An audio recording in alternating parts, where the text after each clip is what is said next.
Good evening, good evening. Welcome back to the AfriCanadian and welcome to the new week.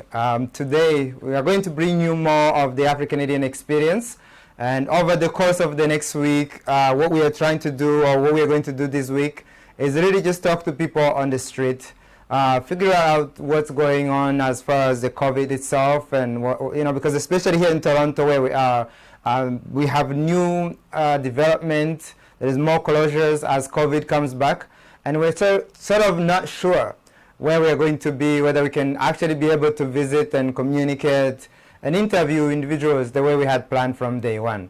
So today you're going to see some of what we hope to do during this week, and then of course continue on next week, bringing you the one-on-one conversations with leaders, whether it's through business or non-for-profits.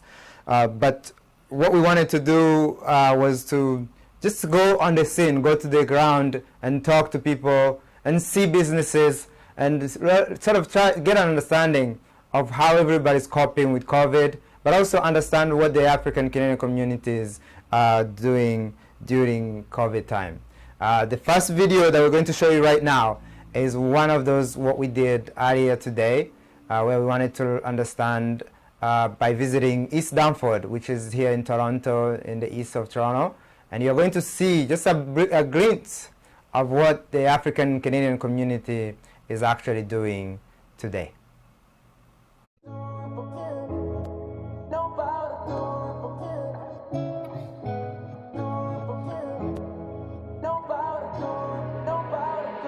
I've been trying to do my very doing. I've been looking for us in the fray. You're the only one I've been expecting. You're again the one who ruined my plans for what we've been doing. All right. So we are right now on east side of Danford. This place used to have a lot of businesses from the Greek community. What we are noticing right now is that there is so many of East African communities and African businesses that are coming in, taking over, you would say. And if you look behind me, the East African variety is one of them. What's cool about our places, I actually just noticed they have like appliances that are coming direct out of Ethiopia. I'm serious. So I mean, that's one of the coolest things. Also, you can see when you go in there, they have clothing. They have like, it's a regular store. But what we are not used to is seeing like products that are coming from Africa direct to Canadians. So this is one of those things that I really love. So let's show you more. We're gonna show you more stuff around this street. I've been trying to do my very doing. I've been looking for us in the fray. You're the only one I've been expecting. You're again the one who ruined my plans for what we've been doing, for what we can do. We know about the trips, we're over again. Ain't you gonna see? So listen, you guys know I am a struggling vegan. I have been trying to be back to my regular routine for the last, like, I don't know, 2 years. This is like heaven to me. I'm like right in the middle of heaven. But you know what makes this cool? This store, as you're gonna see, is owned by Africans. I believe it's Eritrean or Ethiopian. I'm gonna find out right now. But yeah, so amazing to be able to actually shop in an African store in the middle of Toronto, right on Danford, the east of Danford, as I said. Amazing, beautiful. Let me get this and I'll be back. All right, so right now as I'm in here, I'm just like, it moves me to be able to shop in an African Canadian community. So this is incredible, and we are really going to highlight this. We're actually going to come back here and give you more story about this place, and hopefully we can generate more of the desire for everyone else to do what this community is doing here. So beautiful place, vegan, vegetables, anything you want is right here, and yeah, appreciate it.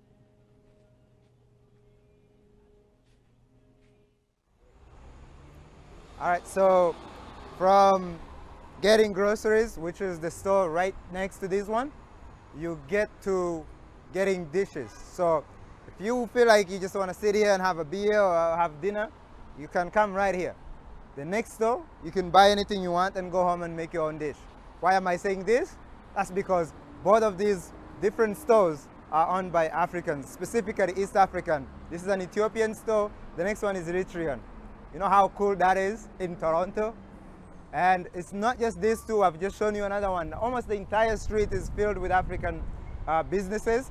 And that's really what we're seeing. We're seeing more development of different African organizations, businesses, and you know, it's amazing. We want to continue covering this, as we say, and so being able to see this though is very, you know, it's one of those things where you hope for this kind of stuff, but now we're starting to see it. So it's not always going to be like negative news. There is an incredible success that is taking place within the African community, and what do you know?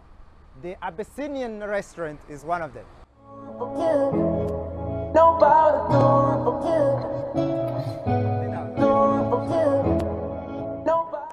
All right, so right here, another spot here for the Vesta market, and here you can find different things. Of course, they have like distribution company. They have a market inside, and again, we're trying to sort of show you this is not something you could have seen here a few years ago. So there is a level of development within the city of Toronto alone for continental African Canadians, where you can come and find anything you want direct from Africa. That's pretty cool. And then they also ship. They ship to Africa. You can see many different cities where they ship. So yeah, you got Addis Ababa, Abuja, Accra. Listen to this. What is that? Bujumbura, Cairo, Dar es Salaam. What about that? Anyways, Djibouti, Entebbe, Johannesburg, and you know, the Delta Cargo, where you can ship your cargo to Africa simply through an African company. We think that's something to highlight as well. So yeah, it's one of so many more, and I can't wait to show it all. All right. As you can see, the African Canadian community here in Toronto is really taking the steps that many of us also need to do. Of course, there is a long way to go if you compare to other communities. If you compare to the, say, for example, the Jewish community, the Chinese community, the Indian community, so many of these communities that have been here for a while. So I think that's the step. If you go to Danforth East, I mean, amazing, and we are going to go back there because we really want to cover that overall, talk to people, some of whom we actually managed to talk to yet today, and you're going to receive those interviews in the days to come.